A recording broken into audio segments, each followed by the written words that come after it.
नमस्ते, प्रणाम भाई लोग। और बहुत बड़ा अपडेट एगो आयल बा।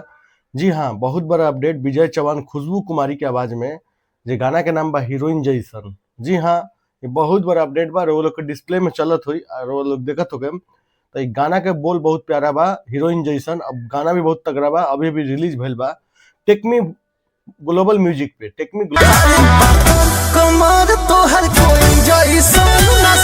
ग्लोबल म्यूजिक ये नया चैनल ना बा, बहुत पुराना चैनल बा। बहुत अच्छा अच्छा कलाकार लोग पे गाना गईले बा।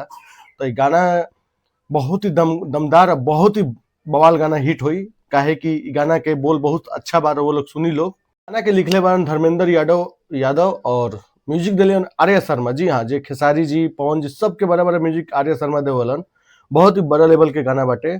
और गाना में बहुत ही दमदार एक्ट्रेस काम कैले बा लोग, जेकर नाम बा पृथ्वी तिवारी और मेघा शाह बहुत नामी आदमी बा। बहुत काहे कि बहुत कम उनका देखिला लोग। बड़ा बड़ा फिल्म करली, बड़ा बड़ा एल्बम करली, और दोनों के जोड़ी धमाल मचैले बा गाना। वो लोग सुनी लोग टेकमी ग्लोबल म्यूजिक।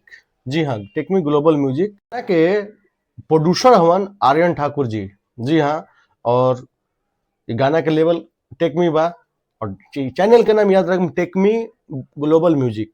तो ये गाना के ज्यादा से ज्यादा प्यार दी लोग और सब्सक्राइब बटन के कर ली लोग, चैनल के सर्च करके, और ये गाना निकाली लोग।